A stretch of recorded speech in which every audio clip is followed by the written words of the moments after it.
When a Senate hearing turns into a shouting match between Adam Schiff and Kash Patel, it's not just political theater, it's a window into how fragile truth and accountability have become in America. And what happened here will leave you questioning who really holds power in Washington. But the Comey FBI failed to review the evidence at the time. After nearly a decade in the shadows, this information has now come to light thanks to Dr. Patel, or Director Patel. Senator Schiff. Thank you, Mr. Chairman. Mr. Patel, during your confirmation hearing, you made several important commitments. For instance, you told Senator Coons there will be no politicization at the FBI. There'll be no retributive actions taken by any FBI should I be confirmed as FBI director. So let me ask you very specifically, did you ever take any action to terminate or discipline an FBI agent or employee in whole or in part as retribution for being part of an investigation of Donald Trump or January 6th? No. You also committed, you assured Senator Blumenthal, all FBI employees will be protected against political retribution. So you're testifying today that you played no role in the firing of even a single FBI agent for political retribution. None for political retribution. And if any FBI agent said you did, they would be lying. Is that your testimony? I'm only speaking to my actions. Everybody is allowed to make their allegations. Oh, no, these are allegations against you. And so, Mr. Patel, if FBI, senior FBI agents or employees said that you were firing them for political retribution reasons because of the cases they were assigned, you're saying they would be lying. Is that anyone that was terminated at the FBI was done so for failing to meet the standards, uphold their constitutional oath, and effectuate the mission. Well, by meet the standards, are you talking about meet the standards of protecting the president under any circumstance? No. You also guaranteed Senator Blumenthal that every FBI employee will be held to the same, absolute same standard. No one will be terminated for case assignments. Are you testifying today that you never terminated anyone at the FBI in whole or in part because of a prior case assignment? No one at the FBI is terminated for case assignments alone. Well, I'm asking about you, Mr. Patel. Did you, in whole or in part, terminate anyone at the FBI because they worked on the Trump investigation or because they worked on January 6th? No one at the FBI has been terminated for case assignments alone. Okay, you're saying alone. Does that mean they were terminated in part because they were assigned to a January 6th case or assigned to the Mar-a-Lago case? You're being very precise here, Mr. Patel. You're saying alone. That means they were fired in part because they were assigned those cases. Is that your testimony? Absolutely not. But if you want to keep putting words in my mouth, then let me ask you, let's strip away the word alone. Did you terminate or participate in any discipline of any FBI employee in whole or in part because of their work on an investigation of Donald Trump or January 6th? Yes or no? Any terminations at the FBI by employees. No, I'm asking you a very specific question. And I'm going to answer the question, but you don't like the answer because it's the truth and it guts your narrative. I want an answer to my question. I don't want an answer to someone else's question. So let me just be precise, and I ask for a yes or no answer. Did you ever terminate or discipline an FBI employee in whole or in part because they had been assigned or worked on an investigation of Donald Trump or January 6th? FBI employees are only terminated if they fail to uphold their oaths of office and duty. You're not answering my question. I don't have to answer your question yes or no because you're setting up a trap so you can have a media narrative. I'm not setting up a trap. And I'm not giving it to you. Unless it's true that you fired people. People have been terminated at the FBI who failed to uphold the standards that the FBI requires them to uphold. Did you tell anyone at the FBI that all FBI employees who they identified who had worked on cases against President Trump would be removed from their jobs? Did you tell that to someone at the FBI? Say that I would remove people for case assignments? That people that were identified as having worked on cases against President Trump would be removed from their jobs. Did you tell that to someone at the FBI? People are not removed But for just case answer my question. assignments. Just answer my question.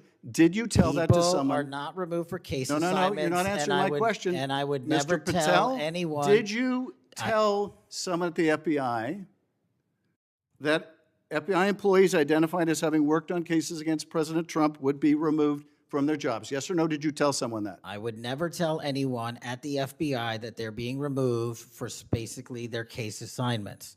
Okay, so anyone who had said that would be lying. Is that your testimony? Anyone can say whatever they want. No, I know, but you're saying they were a liar. I'm telling you what I said. Because this is in the complaint against you, Mr. Patel. So you're saying Mr. Driscoll and others are liars? I'm not going to address the complaint in the ongoing Okay, well then let me ask litigation. you, have you ever told anyone at the FBI that the FBI tried to put the president in jail and he hasn't forgotten it, and that your job depended on the removal of agents who worked on cases against the president? No. Did you ever tell anyone that? No. Okay. Did you ever tell anyone that you knew these summary firings you were undertaking were illegal, likely illegal, and that you would be sued and later deposed? Did you ever tell anyone that? No firings at the FBI or terminations were done for anything other than justified Did you ever cause. tell anyone that, Mr. No, Patel? Why don't you no answer my question? terminations at the FBI were ever done in my tenure for anything other than failing Did you to ever tell uphold anyone their that, oath of Mr. the Patel? You willing to office answer or the their- question? The FBI. I guess I you're have not willing to answered answer the it. question. So let me move on. Let me Repeatedly. move on to the Epstein files. You said you're the most transparent FBI director in history, so I'm going to put you to the test. In 2024, you were asked by Glenn Beck about Epstein's Black Book. And you said, he asked, who has Jeffrey Epstein's Black Book? And you said, Black Book FBI. And he said, but who? That is, I mean theirs. And you said, oh, that's under the direct control of the director of the FBI. That's what you said. Was that true, Mr. Patel? I'll rely on you quoting it accurately. I did that a couple Was of it years true ago. what you represented to Mr. Beck and the president's supporters out there, or were you lying? No, Was it true that the Black Book, Epstein's Black Book, was in the possession of the FBI director? The Black Book was in the possession of the FBI. Okay, so now that you're the FBI director, you have possession of the Black Book, right? That index has been released. So you have Jeffrey Epstein's Black Book? What is known as Jeffrey Epstein's Black Book has been released by us. And you released it. And let me follow up on Senator Kennedy's question, because he asked you, and I'll be very precise here.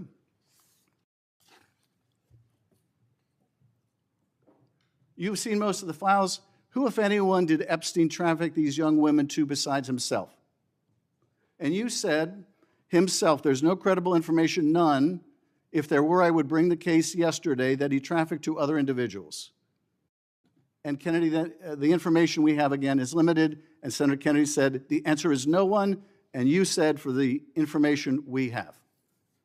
So is it your testimony today that in all the Epstein files, that Jeffrey Epstein trafficked no one to anyone but himself? Is that your testimony, Mr. I never Patel? said Jeffrey Epstein didn't traffic anyone else. Did he traffic any young woman to someone other than himself? That was Mr. Kennedy's question, And I Senator Kennedy's said question. the information that 3 administrations have had access to I'm have asking made you- determinations that there are no investigative leads that were credible to prosecute and investigate any others. I'm Well, specifically I'm asking stating you whether we it's were your working on. testimony today. Well, you just read that it, and I said it I'm- 10 minutes ago, so let the record reflect my I testimony. just want to make sure there's no misunderstanding, because there are victims like Virginia Guifer who have testified otherwise, who have said otherwise, and you're telling the American people today that the Epstein list is a single name and it's Jeffrey Epstein. That's what we're to believe? That's not what I'm saying. That's what you're saying, and Well, you let can me- say let me whatever ask you Let want. me ask you this. When Todd Blanche went to interview Ghislaine Maxwell, she said, but did I think these guys were coming for that? I really don't. If you met Epstein, there's no way that this cast of characters, of which it's extraordinary, and some are in your cabinet, who you value as your co-workers, and you know would be with him if he was a creep or because they wanted sexual favors. A man wants sexual favors, he will find that. They didn't have to come to Epstein for that. And the next question Todd Blanche, the president's former criminal defense lawyer, asked is not who in the cabinet who are you referring to? His question is, so when's the last time you think you were with Mr. Epstein when he got a massage? So let me ask you, who are those cabinet members that Ghislaine Maxwell was referring to that, that were part of this cast of characters associated with Mr. Epstein? Who are they?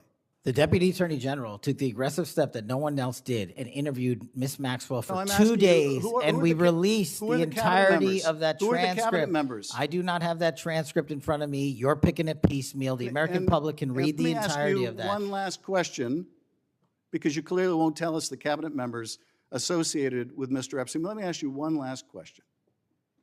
And that is, right after she gives this testimony in front of an FBI agent, among others, she's transferred to a minimum security prison not suitable for a sex offender like herself. Who made that decision and why? The Bureau of Prisons. The Bureau of Decisions made it in Prisons. The Bureau of Prisons decided on their own, without any consultation with Blanche or anyone else, that they were going to suddenly, after this interview, completely unrelated to this interview, completely unrelated to anything she said, move her to a prison not suitable for a sex offender. You want the American people to believe that? Do you think they're stupid? No. I think the American people believe the truth, that I'm not in the weeds on the everyday movements of you're not in inmates. the weeds? What I am doing is protecting this country, providing historic reform, and combating the weaponization of intelligence by the likes of you. And we have countlessly proven you to be a liar in Russiagate, in January 6th. You are the biggest fraud to ever sit in the United States Senate. You are a disgrace to this institution and an utter coward. I'm not surprised.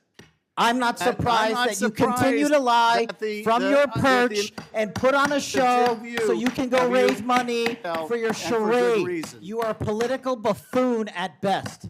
Well, you can take an internet troll. Take it to the bank that the FBI is protecting this country and the state and citizens of the California. We are bringing historic reform.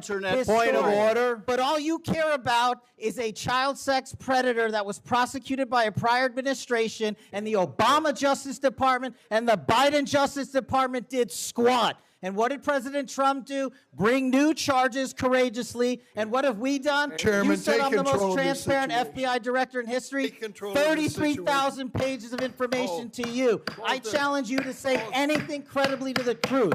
Go ahead and run to the cameras where you want to go now. Both of you be quiet. Before I go to Senator Tillis, without objection, I want to introduce into the record the Durham Annex. The Durham Annex is a declassified appendix to John Durham's report about Crossfire Hurricane. The Durham. What we just witnessed in that hearing was nothing short of explosive, not just because of the shouting match between Adam Schiff and Kash Patel, but because it laid bare the deep distrust and dysfunction running through America's institutions. Schiff pressed Patel relentlessly, asking whether FBI employees had been fired or disciplined as political retribution for working on investigations related to Donald Trump or January 6th. Patel refused to give straightforward answers, choosing instead to dodge, reframe, or launch personal attacks on Schiff. By the end, we weren't just seeing a disagreement over facts, we were watching two very different visions of truth and accountability collide in real time. Now, why does this matter? It matters because what's being debated here isn't just about who said what or who shouted the loudest. At its core, this is about whether the FBI, one of the most powerful law enforcement institutions in the world, is being used as a political weapon. Schiff's questions were direct. Did Patel punish career agents simply for doing their jobs, investigating Trump or his allies? That's a fundamental question about the rule of law. If federal employees are removed or retaliated against for political reasons, that's not just an internal HR issue, it's an attack on democracy itself. Patel's answers were evasive. He kept repeating that no one was removed for case assignments alone. Notice the word alone. Schiff caught it too. That phrasing leaves a door open. It suggests that agents could have been removed partly for their case assignments, but Patel wasn't going to admit it outright. It's the kind of carefully lawyered language that allows a denial without actually clearing the cloud of suspicion. This kind of rhetoric is exactly what makes the public lose trust. It feels slippery, as if truth is being hidden behind technicalities. Then the hearing swerved into an even more contentious issue: Jeffrey Epstein. When Schiff pressed Patel about Epstein's black book and the extent of trafficking beyond Epstein himself, Patel again downplayed, redirected, and finally lashed out at Schiff personally, calling him a fraud, a liar, a coward, and accusing him of caring more about political theater than real reform. At that point, the hearing wasn't just about evidence anymore. It was about a breakdown in basic civility, where anger and accusations replaced reasoned debate. But step back for a moment. Why was Epstein even brought up in this hearing? Because the Epstein case has become a symbol of elite impunity, of the sense that powerful people operate under a different set of rules. When the public hears that there are files, transcripts, and names being kept secret, it reinforces the suspicion that there's a cover-up, that those in power are protecting their own. Patel tried to counter that by claiming transparency and by insisting that multiple administrations found no credible leads to prosecute anyone beyond Epstein himself. But Schiff wasn't buying it, and many Americans won't either, because they've seen too many times how accountability for the powerful seems to evaporate once the cameras are off. And here's where we get to the heart of it. Hearings like this aren't just about personalities, they're about trust. Can the American people trust the institutions meant to uphold justice? Can they trust that when corruption or abuse of power is exposed, there will actually consequences? What happens when leaders spend more time shouting each other down than providing clear, honest answers? When hearings become partisan cage matches instead of fact-finding sessions, democracy itself is weakened. Because without truth, accountability collapses. Without accountability, corruption thrives. This is why these hearings matter.